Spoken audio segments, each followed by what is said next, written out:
Are you planning to enroll your children in school? Or are you going to start teaching them some skills? Do you know that there are some prerequisite skills necessary for learning? Answer for all these questions is in this video, because today we are going to talk about the prerequisite skills necessary for learning. So stay tuned.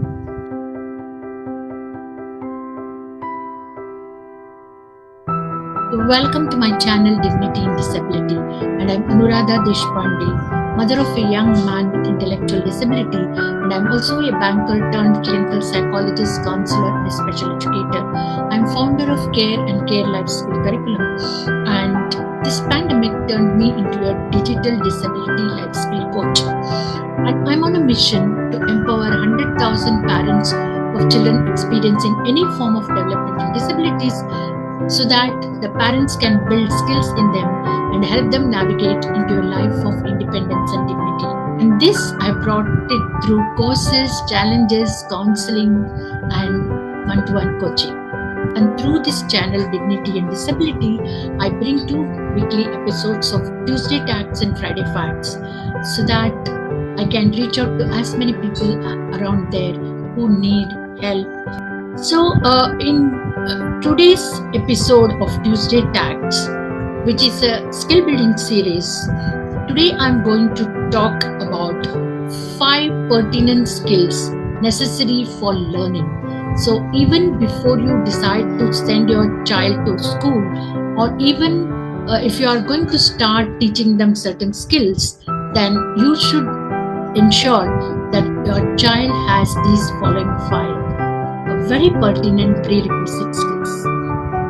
Whenever your child is ready to go to school, they will also have developed certain skills to cope in a school setup, which will enable them to attend to the task and comply to the task, and also to respond to the teachers or therapist instruction.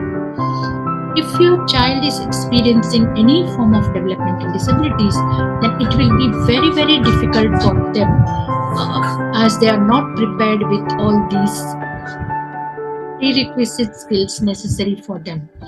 So let us start and talk about that 5 very important prerequisite skills necessary for our children to have a good learning. First one is eye contact and attention.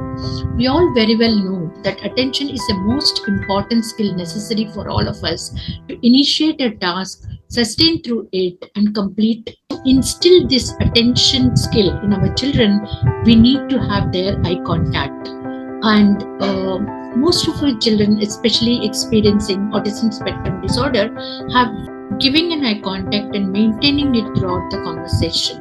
While we often insist on eye contact, it is often expressed by adults experiencing autism spectrum disorder that it is very, very discomforting for them to give an eye contact and sustain through it. And it is often debated whether it is the lack of eye contact which leads to poor social skills, or the lack of poor social skills ends up in having a poor eye contact.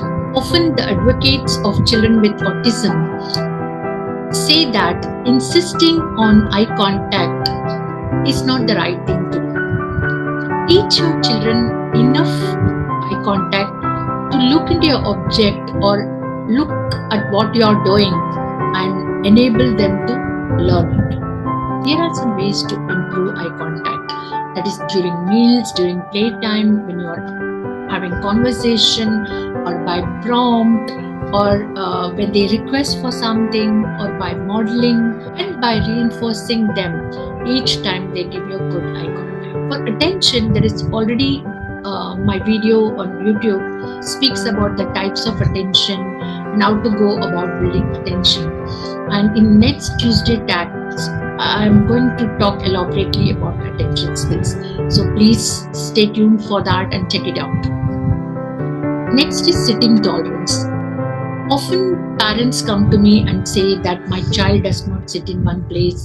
They are always moving around, and how to teach them sitting tolerance. Even during therapy sessions, we notice that there are many children who just can't sit in a place and focus attention. Sitting tolerance is precisely required for that. If you are moving around, you will be distracted with so many things. But if you sit in one place, you can focus and give attention. Tolerance skill helps children to pay attention, to listen to instruction, to retain information, and also to recreate whatever they have learned. Whenever you start teaching your child to sit at one place, before that you have to ask some questions to yourselves.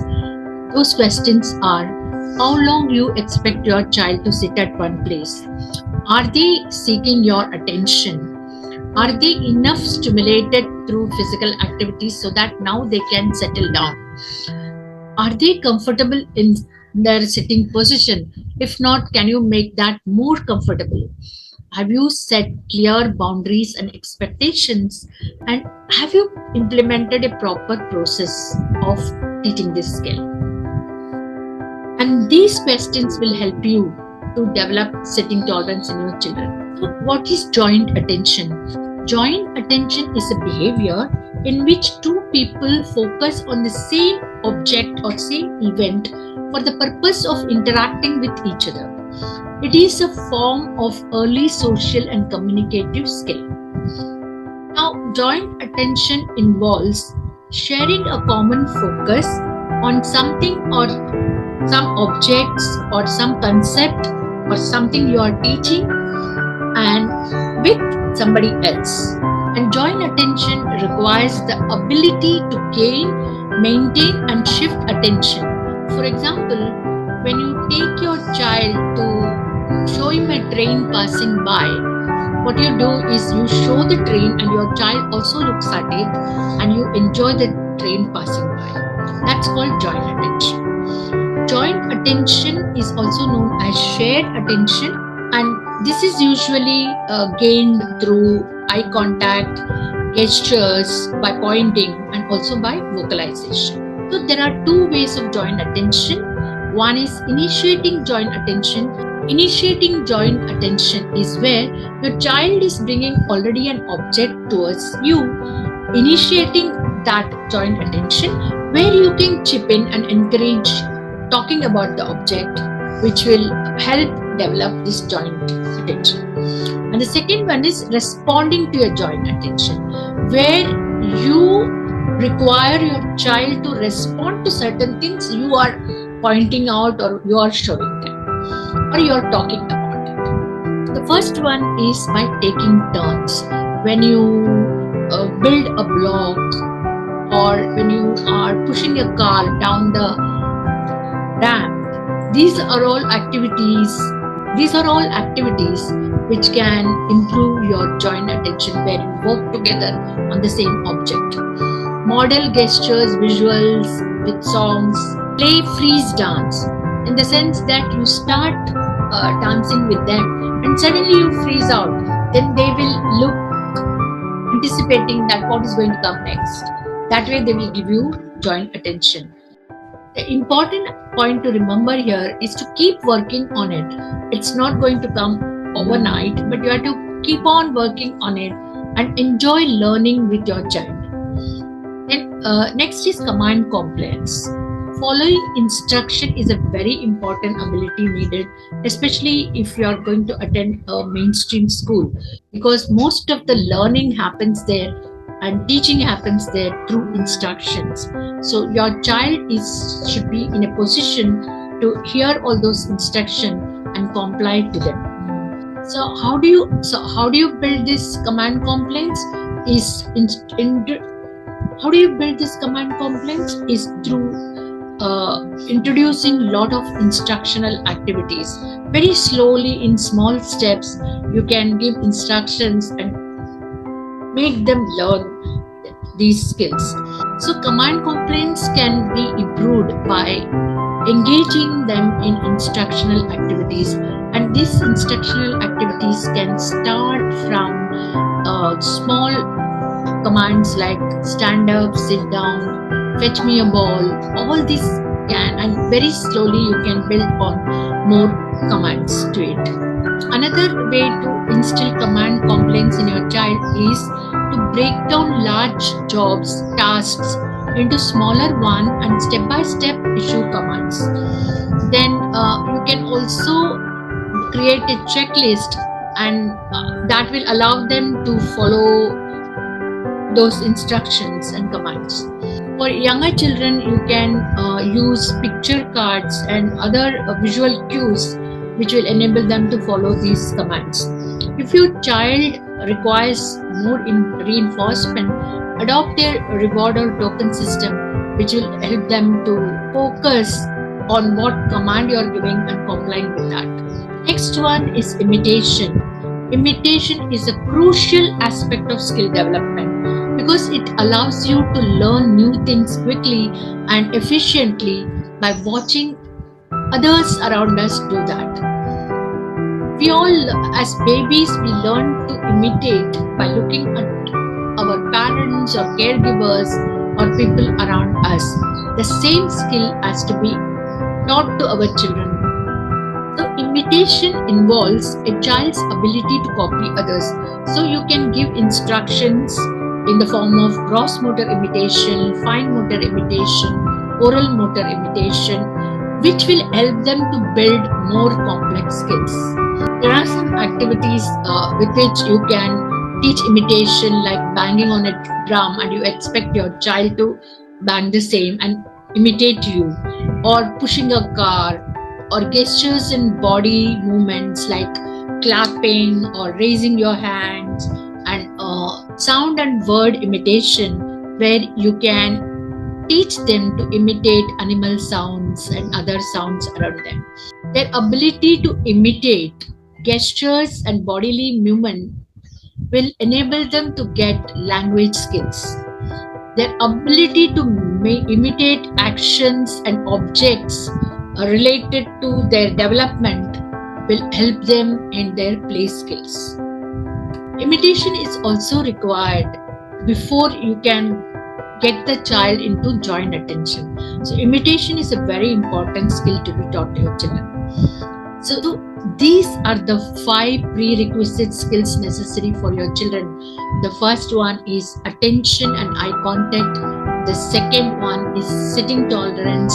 The third one is joint attention. The fourth one is compliance. And fifth one is imitation. You need not teach them in the same order. You can teach them simultaneously so that your child can learn all the skills and will be prepared to go and attend school or prepared to learn new skills. So that is the 5 prerequisite skill in this Tuesday Tags. And if you like this video and if you have found value in it, please like, share and comment about this video. And also subscribe to my channel and ring the bell icon to get all the notification for the videos I post here. Please also join my exclusive Facebook community where I go live every single day and try to share my thoughts and ideas and take feedback from my community members. Please also explore my website www.anuradhadeshpande.com and be on the lookout for an announcement about a special webinar where I will give you a chance to learn about building skills to your children with special needs. So please check out for the announcement. That's all from Tuesday Tags today. I'll see you on Friday with another edition of Friday Facts. Stay tuned.